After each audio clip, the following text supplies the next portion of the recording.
What's up, guys? This is Will Pousant of Slide Through News, and I'm going to be running the Ultimate Drifting Challenge Championship. What's up, guys? We're here with Will Pousant today. Excited to be here in your garage finally, man. We just wanted to talk to you a little bit about your journey in drifting. Tell us how you got started. So out of high school, got my first 240SX because of my friends.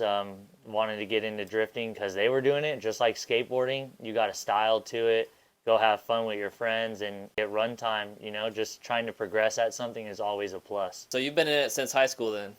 Yeah, That's driving crazy. a beater to school, thinking I was, cool until I realized what drifting really was. And now you're doing Slide Through News. Tell us a little bit about that. How'd you get started with all that? So in the downtime of the season when I was rebuilding the motor, I was depressed. I wanted to do something a part of drifting. So I thought starting kind of like what Skateline did for skateboarding, I wanted to do Slide Through News for drifting, pinpoint new drivers, competition series, different places you can go and do it safely and not that slideshow bullshit, somewhere safe and fun. And you got to shout out the media people because people don't know sometimes who's putting in all the work. Yeah, 100%. Yeah, so you've seen kind of both sides of it with doing the Slide Through News and also being a driver then, huh? Oh, definitely. So doing slide through, I like, calling people out, but also at the same time, I feel bad because I mess up myself too. But I do want people to call me out as well because that's how you learn from your mistakes and that's how you grow. You're always going to fail at doing something. That's how you progress. It is what it is. So for me, that's one of my favorite things about drifting is like that aspect of like people progressing and like proving like what they can do. What are some of your favorite things about drifting in general? Favorite thing is just having fun with my friends, getting a lot of run time, and just going to different venues.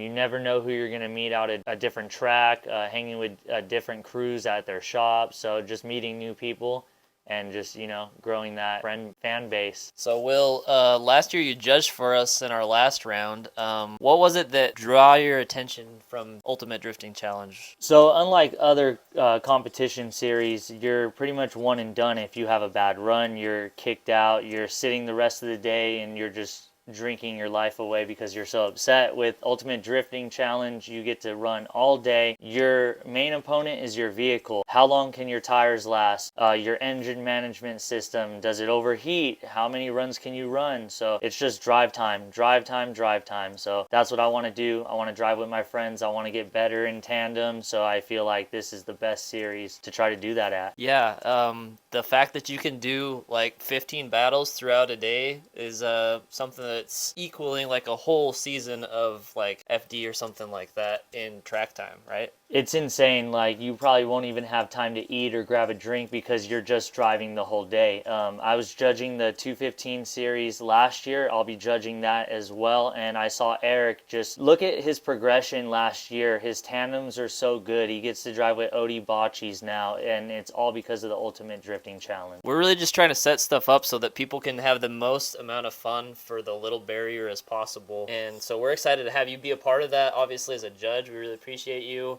And excited to see what you do with this year. Super hyped. Can't wait. And the cost of this event, from what I was looking at, it's only about $250, right, to compete? Is that right? Yeah, so we got $275 for the 215 right now, and then $300 for the 235. So the idea is to make it as accessible as possible to have a good 2-day event and everything. Okay, so for instance, you're paying $300 for a competition series to get judged all day. Most events that people run are $280 and you get knocked out first round. So to pay $300 for a whole track day with your friends is so reasonable, it's insane. The cool thing about it too is the grand prizes. I don't know if you guys seen it, but I want to win that Japan trip. Yeah, dude. When we talked to Benki about being able to do a Drift Japan tour as part of our prizes, we're like, no way. We definitely want to figure out how to do this, and so we're really hyped to see somebody be able to make it to Japan this year. That'd be so cool. Hell yeah. And instead of wasting your money on those track days that are costing $160, pay a little bit more, see if you could win some prizes. It's prizes throughout every round. You're going to get your money back in the long run, either with skill or some prizes. Yeah, man. We really appreciate you being a part of this year. Super hyped to be going out to Willow Springs here in less than a month now. So, are you ready?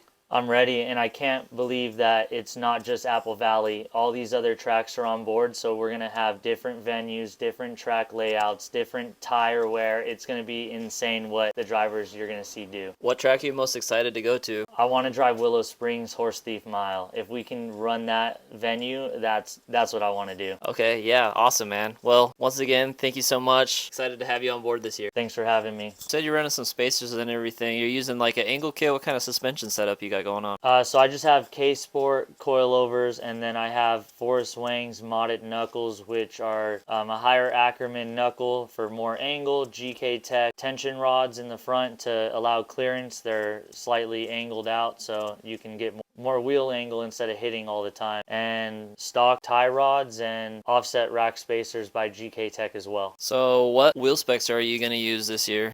So for the fronts, I'm going to run 18s with Zeknova, as you've seen in the footage. They're 235/45 18s. In the rear, I run 17s to keep it a little lighter with a 235/45 17. 18x9 in the front with a 20 millimeter spacer, and then in the rear it's 17x9 with a 20 mil spacer as well. You were telling us that you had your buddy here tune your ECU and everything. What are you running as far as engine management? So I got a ECU Masters EMU Black. I do have some Haltech stuff as well as the map sensor from Haltech, fuel pressure gauge, that's stock, but the biggest part is the EMU Black by ECU Masters. It's keeping it safe, reliable. Everything about it is just safety. You want safety with SR20s. One of the favorite things of this 240 is the wing in the back. Let's check it out. So this is a Big Country Labs wing. Got the death plates on it, and it just brings a lot of style to the 240. Tell us a little bit about what you got going on the inside of the car, Will. So I got a Prisma Lab NRG steering wheel. Of course, I got to have my nasty gloves in there to drive with the steering wheel. Chase base handbrake, triple style shift knob. People say it looks like a butt plug. I agree, but that thing is comfortable to drive with. It's small, it's grippy, it feels great. Harness with the bridge seats. So I love the livery you got going on here. Tell me a little bit more about that. So the livery is done by Triple Style, my boy Andre out here in Las Vegas. I also am a part of Strange Angle. That's Joel Wilson. He kind of started that crew, me and him. And unfortunately, he moved to Washington, or else he'd be running the series with me as well. Had to throw a Big Country Labs wing on it. Other than that, it's just a typical body kit. Some Hot Boy 3-piece wheels in the front, drift spares in the rear if I don't have the 3-piece in the rear, and then pretty much it for this car. 15 laps or 15 battles, 30 laps a day. You can count on this thing not blowing up on you. So I just did the Vegas Drift event yesterday, and I did probably a total of 30 plus laps, almost back to back. The car has just a regular clutch fan, and when I was revving the whole time, it was cooling the car down and everything was working properly. So I think I'm going to do good as long as I don't have to sit on grid too long. I could probably keep running all day, and hopefully my tires last. So Drift Happy tuned the SR20 at JB Tech's dyno here in Las Vegas. I'm running a lot of Chase Bays parts. I got the Chase Bays power steering reservoir, Chase Bays handbrake. My livery's done by Triple Style out here in Las Vegas. I'm running usually Zeknova tires on the front and whatever cheap tires I can on the rear. Pretty much your basic SR setup. You don't have to do much to these things, and you don't want to do too much because SRs aren't the most reliable after 500 horsepower, but some people are running 600 horsepower 4-cylinder SR20s. I don't know how, but they're doing it. So I'm keeping it right there at that 350 range for this competition series, just to see what I can do and see where my skill is going to put me. So you were telling us that you started Slide Through News during your downtime while you're building your car. Why don't you tell us a little bit about what you got going on here? So me and my buddy Gabe built my 240 again. Pistons, rods, had Just Racing do the head. So everything's fully built. It's a SR20 S15 head with a T28 Garrett turbo, making about 350 horsepower, tuned by Drift Happy.